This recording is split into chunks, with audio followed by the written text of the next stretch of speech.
Hi friends, it's Ashley and welcome back to the channel. So in today's video, we are going to be talking about YA fantasy books coming out this July. And so I have 6 of them to share with you, and as usual, we'll be talking about them in order release date from soonest to latest. Book number 1 comes out on July 7th, and it's Venom and Vengeance by Mikayla Bridge. So this one's a dark fantasy standalone that takes place in the same world as is Arthur's other YA fantasy standalone of Flame and Fury. So the description of this one reads, Inna is the perfect heiress to the Paulo crime family, poised, cunning, untouchable. Behind this glamorous facade, she hunts for the sinister truth of her sister's death. Despite the cover-up, she's been led to believe Inna can feel an enemy lurking in the shadows. Rylan has sculpted himself into a talented thief for one reason, retribution for his family, who were murdered by Inna's mother. Armed with the illusion magic, Rylan plans to steal an ancient riddle from the Paulo Vault, one that leads to a sleeping god. Whoever wakes the Serpent King will be granted any wish they desire. Rylan means to claim his power, and with it, Inna's ruin. But when Inna catches Rylan sneaking past her family's security, they enter into a perilous alliance that neither intends to keep, even as bitter attraction unravels into something more. So this one sounds like it's going to be a lot of fun, and the main thing drawing me to it is the dynamic between our couple. Just seems like it's going to be amazing and also a lot of fun. And also I'm curious about the truth of Inna's sister's death, and also the fact that Rylan has illusion magic. Book number 2 also comes out on July 7th, and it's The Lure of Wolves and Whispers by Amanda Connolly. So this is book 1 in the Martyred Isle trilogy, and is a dark Irish lore-inspired romantasy. So the description of this one reads, On the mist-shrouded Isle of Arun, buying magic comes with a price.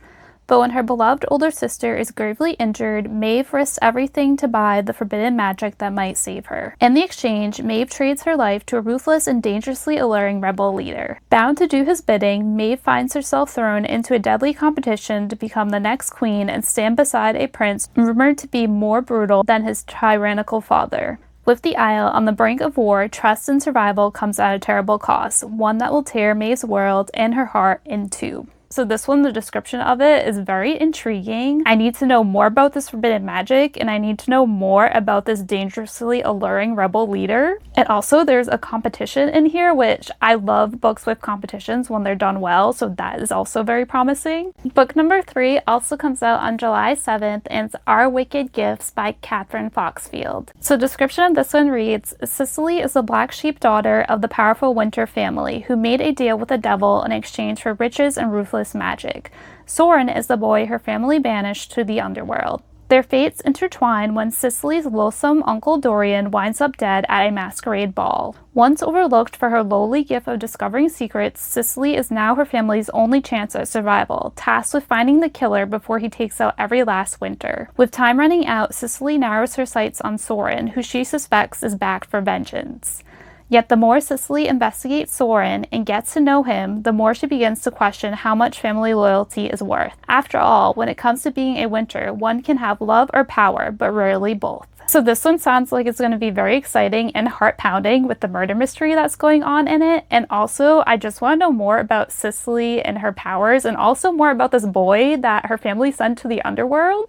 Like, both of them sound like they're going to be very interesting and fascinating characters to read about. Book number 4 also comes out on July 7th, and it's All Her Ghosts by Cynthia Prith. So the description of this one reads, Persephone Green doesn't have a heartbeat. In a country where the dead has eerily lurked among the living for nearly 2 decades, even she knows its absence is not normal. In place of her heart, something inhuman stirs. An ancient ocean she discovers twined in the chest of Sebastian, the charmingly bizarre new student. When they're together, they attract ghosts like a beacon, and when they kiss, white flowers bloom in the dead autumn ground. To exhume the truth, Persephone and Bast travel across the Midwest to the deserted facility where it all began. Pursued across state lines by writhing swarms of ghosts, militant government agents, and, maybe worst of all, her mother, they unspool a tangled web of conspiracies. At its center, a divine and devastating truth. Forced to choose between an imperfect life that's wholly hers or an otherworldly responsibility older than time, the echoes of Persephone's decision will alter the fates of all souls, living and dead, forever. First off, that whole synopsis that I just read, it just sounds so like unique and bizarre and really different from anything else that I've read. Like, at first when I saw that the main female character's name is Persephone, I was like, oh, is this just going to be another Persephone and Hades retelling? And while it does look like it does have elements of that, it also sounds like it's going to be really different as well.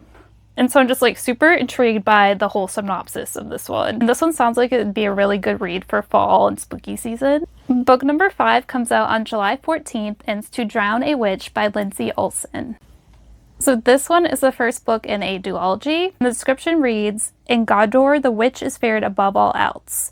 Reborn into each generation, she is the only person with magic running innately through her veins, able to wield that magic with a single thought. So when guards across the city begin to drop dead, gruesomely murdered by violent and vicious magic, everyone knows the witch has returned, and no one will be safe until she is killed. Torin is the prince's crown, the most highly skilled fighter in the king's guard. Tasked with the responsibility of leading the hunt for the witch, Torin tries to focus on his assignment to forget the ghosts of his past. And after he learns of Ness, a thief with an uncanny ability to sniff out magic, he forcibly recruits her into joining his hunt. As the two face deadly magic and otherworldly threats, their mutual dislike soon turns to something more electric, and they find themselves drawn to each other in ways they had never imagined. But the witch is always a step ahead of them, and with bodies piling up, secrets threaten to come to light. Secrets that could destroy everything from the fragile trust between them to the very city of Godor itself." This one says that it's perfect for fans of Heartless Hunter, and just from like the synopsis alone, this is definitely giving me that vibe. And I loved Heartless Hunter, and so anything that gives me those vibes, I automatically want to check out. And I just really want to know more about our main male character and our main female character, especially our main female character, because I want to know more about her ability to sniff out magic. Book number 6 and the final book on this list comes out on July 21st, and it's Armor for Liars by S.E. Grove. And this one is a historical dark academia. So the description of this one reads, "In a world where magic is drawn from the realm of the dead, enchanters, always men, go to great lengths to steal it. Voyaging to the spirit realm, an enchanter will claim a dead woman's spirit as his own and make her a servant, a tool for his own magical ends. Enchanters maintain great secrecy around their practices, so only a wealthy elite have access to this power. Members of a secret society shrouded within Commonwealth University, the nation's premier institution for the study of enchantment. When Sam, the son of islander immigrants of modest means, dared to use magic to blend into the blue-blood world of Commonwealth, it cost him his life. Now a spirit, he's determined to avenge his murder and uncover the secrets of the Cisneros Society from beyond the grave. When Sam encounters Clementine Quinn, a young woman disguised as a male student at Commonwealth, he quickly sees that Clem is putting herself in grave danger at the school. But as he tries to warn her of the peril, it becomes clear that his past and her fate are inextricably entwined. To avenge his murder and prevent hers, they'll need to help one another and thereby prove ultimately that friendship and love can transcend everything, even death." So the whole premise of this one just sounds very intriguing, and our two main characters, Sam and Clementine, also seem like they're going to be very fascinating characters. I'm very interested to see how their paths end up entwining and how their relationship develops. Alright, so those are 6 YA fantasy books coming out this July, and I'm most intrigued by The Lure of Wolves and Whispers, All Her Ghosts, and To Drown a Witch. Let me know which ones intrigued you the most. Thank you so much for watching. Until next time, bye!